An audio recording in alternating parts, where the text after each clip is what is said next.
autre part du jus d'orange. Pourquoi pas si vous ne souhaitez pas utiliser du marsala. Donc on va faire le point sur ce tiramisu.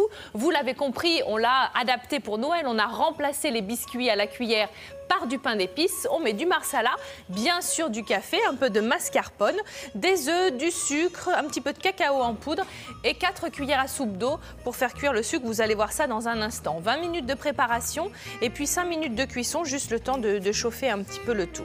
Première étape, vous allez séparer les blancs des jaunes. Vous avez besoin pour cette recette de 3 œufs. Donc on va mélanger les 3 jaunes avec le sucre vanillé et on va ajouter le mascarpone, 250 grammes, puisque le tiramisu sans le mascarpone, voilà. Alors, on est en train de réaliser une petite crème légère. Vous allez ajouter dans cette préparation les blancs montés en neige. Donc, vous voyez, première préparation avec les jaunes, le sucre, le mascarpone et autre préparation avec les blancs. Ici, c'est quoi? C'est du sucre que l'on va mettre avec 3 cuillères à soupe d'eau. Pour le sucre, vous avez 60 grammes de sucre environ. Et on va verser ce petit mélange de sucre avec l'eau, donc le sucre bien fondu, sur les blancs. Et voilà, dès que le sirop est bouillonnant, vous le mettez sur les blancs. Vous mélangez les deux préparations, les jaunes, les blancs, et vous avez l'appareil, comme on dit, la crème à tiramisu. Alors évidemment, c'est très léger en bouche, c'est aérien, c'est délicieux. D'un point de vue des calories, c'est autre chose. Vous avez ici le café que l'on va mélanger avec un petit peu de marsala.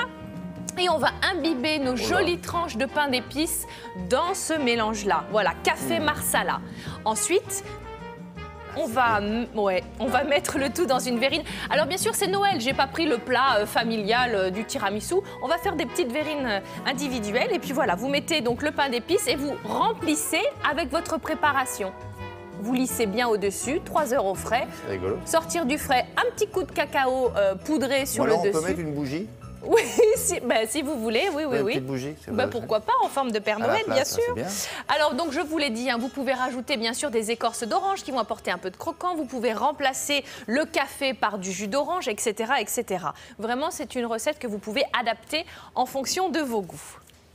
On se fait ce petit récapitulatif. C'est parti. Allez, cette semaine de Noël a commencé lundi avec un délice, regardez, de noix de Saint-Jacques juste poêlées. Alors l'idée, c'était de les servir, ces Saint-Jacques, avec 2 autres produits beaucoup moins onéreux, le poireau et la pomme de terre. Donc on a fait ce délice de Saint-Jacques sur un lit de poireaux et de pommes de terre. Une entrée vraiment simple, élégante dans l'assiette.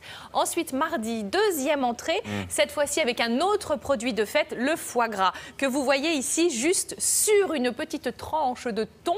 Le thon juste saisi, snacké en quelque sorte, et déglacé avec un vinaigre de Banyuls pour compenser le côté un peu gras du foie gras avec les petites notes acidulées. Ensuite, mercredi, on a attaqué les plats de cette semaine gourmande avec le magret de canard farci aux pommes et au bleu. L'idée de ce plat, c'est lorsque vous êtes en petit comité, on ne va pas faire une énorme pièce de volaille que voici. Ça, c'était le lendemain, donc la dinde. Vous aurez sur Internet tous les secrets pour faire une dinde cuite correctement et surtout bien dorée. Et cette dinde, pour donner un petit côté exotique, on l'a aromatisée, parfumée avec du sirop d'érable et des petites érelles. Voilà, un petit côté. Voilà, et demain, vers 9h, macarons. Oui, c'est ça, vers 9h. Au champagne. Ah oui, merci beaucoup. Je vous en prie. Non, c'est très calorique.